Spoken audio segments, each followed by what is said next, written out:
en muchos puntos de vista he explicado qué importante es que el padre vaya a misa para que los hijos vayan a misa y para que sigan yendo cuando son adultos y ya no son, entre comillas, obligados por los papás, ¿no? Obviamente la asistencia de la madre a misa es muy importante, es el corazón de la familia, pero lo que le da continuidad, y estas son estadísticas reales, es que si el padre va a misa, los hijos van a misa. Y un factor muy importante es que los hijos vean que el padre, porque la mujer usualmente participa, canta, etc., vean que el padre también participa. Y esto es para aquellos papás que dicen, bueno, ya voy a acompañar, pues, pero como la misa es cuestión de mujer, pero yo lo voy a acompañar porque tengo que llevarlos, ¿no? Y hay de todo. Hay padres que dicen, no, yo no voy, que vaya mi esposa. Padres que dicen, bueno, yo los llevo, pero me quedo en el carro viendo mi celular en vez de entrar a misa. O entro a misa y estoy pensando en las musarañas sin seguir nada del sermón y dando, digamos, todos los signos externos visibles, especialmente para los hijos que están mirando a los papás con lupa, los niños, dando todos los gestos de que no me interesa estar acá, ¿no? Y en más de una ocasión he recordado la anécdota que vuelvo a traer a su atención.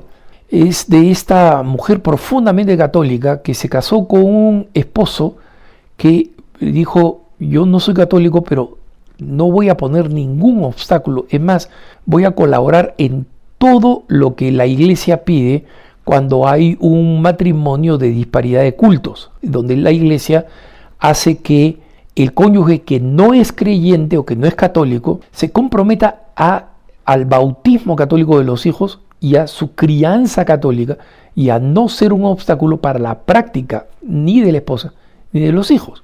Muchos por casarse dicen sí, y después no cumplen, ¿no? Y se vuelven obstáculos. Pero en este caso el hombre era auténticamente recto y con dos hijos, ¿no? una mujercita y un varoncito, iban a misa y el esposo iba a misa y prestaba atención. Es más, en muchas ocasiones era el que despertaba al resto de la familia para ir a misa, es decir, una persona realmente comprometida con la palabra que había dado. Pero esta esposa joven compartía en un foro donde participan muchas mamás diciendo, ¿qué hago? Porque mi hijo me acaba de decir, el varón, cuando yo le dije, hijo, ya se acerca el momento en que vas a hacer la primera comunión, con entusiasmo, porque la hermanita iba a hacer la primera comunión, y mi hijo dijo, yo no quiero hacer la primera comunión, yo no quiero recibir la comunión en misa. Y la mamá, sorprendida de que un niñito todavía más o menos pequeño dijera eso, le preguntó, ¿pero por qué dices eso? Porque papá no recibe la comunión, ¿no? Yo quiero ser como papá. Entonces, una vez más, la importancia del ejemplo. Los papás no pueden decir que, oye, vayan a misa, ¿no? Ustedes que han hecho la primera comunión o que han hecho la confirmación, vayan ustedes a misa y hagan lo que está bien, ¿no? Hagan lo que yo digo, pero no lo que yo hago. A mediados de noviembre, Jeremy Wayne Tate, uno de los líderes del movimiento católico de escuelas clásicas, es decir, de crear escuelas donde se enseñen los clásicos y se siga una educación según la forma clásica, es decir, con mucha lectura, mucha escritura manual y estudiando las grandes tradiciones desde bastante jóvenes, desde bastante pequeños, las grandes tradiciones de Occidente, de la cultura occidental, y luego de la cultura cristiana de cada lengua, ¿no? En español sería la gran literatura española católica, que incluye clásicos que nunca nos dijeron que eran católicos en nuestra formación secular, como Don Quijote de la Mancha, ¿no? Todo el sustrato católico, o todavía más católico todavía, las narraciones extraordinarias. Cuando alguien de lengua inglesa me dice, ¿qué me recomiendas leer de la literatura española? Les digo narraciones extraordinarias, profundamente católicos. Y esto tiene efectos que yo veo asombrosos en los hijos, ¿eh? Asombrosos. Es decir, yo socializo con familias que han seguido, con hijos que han seguido educación clásica o que siguen educación clásica, y familias con hijos que no han seguido educación clásica, sino una educación normal, y en muchos casos una educación en una buena escuela católica, ¿no? Estoy hablando todo de casos de padres muy comprometidos con la educación de sus hijos. Los que han seguido una educación clásica tienen un conocimiento, un dominio verbal, el hábito de leer desde muy jóvenes, desde muy jóvenes. Y es decir, hay una diferencia abismal, ¿no? Bueno, Jeremy Wayne Tate, que se comenzó con un pequeño apostolado, digamos, ahí para ir difundiendo estas escuelas, y después de muchos años se ha convertido en el punto de referencia para crear este tipo de escuelas, un instituto que asesora para ver cómo los padres pueden crear este tipo de escuelas. Se ha asociado con universidades católicas, pero católicas de verdad, para que algunas de ellas formen profesores y formen administrativos para la educación clásica. Tate realizó una encuesta con los alumnos universitarios de universidades auténticamente católicas para preguntarles por qué van a misa, qué cosa ha influido que fueran a misa.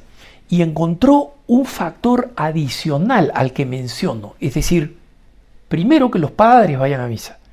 Segundo, que el papá vaya a misa y participe en la misa. En esta encuesta de focus group con estos muchachos de varias de estas universidades, un elemento adicional muy interesante, y es que los papás muevan cielo y tierra para ir a misa. Es decir, incluso en circunstancias que canónicamente podrían excusar a los papás y a las familias de ir a misa, como por ejemplo un clima demasiado inclemente, ¿no? Una gran tormenta de nieve o una tremenda lluvia, etc. Ver que para sus padres ninguno de esos era un argumento disuasivo para dejar de ir a misa, ni hablar. Y en consecuencia, esos niños recibían el testimonio, no las palabras, no las explicaciones. ¡Wow! Esto es lo más importante de la semana para mis papás. Cuando hay clima inclemente, permiten que no vayamos a la escuela, pero no permiten dejar de ir a misa. Y obviamente toman todas las prudencias del caso, y eso es justamente lo que más edificaba a los niños, ver que tomaban todas las precauciones para evitar riesgos, salían mucho más temprano para conducir muy despacito, con un vehículo apropiado, pero precisamente el verlos navegar las dificultades para de todas maneras llegar a misa es una de las cosas que también los convenció de la importancia de ir a misa y de ir a misa sin buscar excusas. Justamente una de las cosas que Tate explicaba es que ninguna dificultad, cuando los hijos aprenden que ninguna dificultad es una excusa para dejar de ir a misa, y especialmente ninguna actividad, ¿no? Hay un partido, hay un evento deportivo, hay un gran picnic organizado por amigos míos. Ninguna de esas actividades son excusa para dejar ir a misa. Cuando estos jóvenes aprendieron de niños lo contrario, ir a misa es una razón para dejar de ir a estas actividades. Me pareció importante esta experiencia para compartirla con tantos papás que están que son conscientes de la importancia de ir a misa, que son conscientes de lo que significa ir a misa, de la bendición enorme de poder ir a misa, que tantos católicos perseguidos en el mundo, se considera que el 60% de los católicos viven en territorios donde es difícil poder vivir la fe. Que los católicos podamos ir a misa y que los papás sepan la importancia de ir a misa y deseen llevar no solamente a sus hijos, sino educarlos en el buen hábito de ir a misa cuando ellos ya no estén allí diciéndoles tienes que ir, ya sea porque llegaron a la adolescencia, ya sea porque salieron de casa y tienen su propia vida, que mantengan el deseo de ir a misa.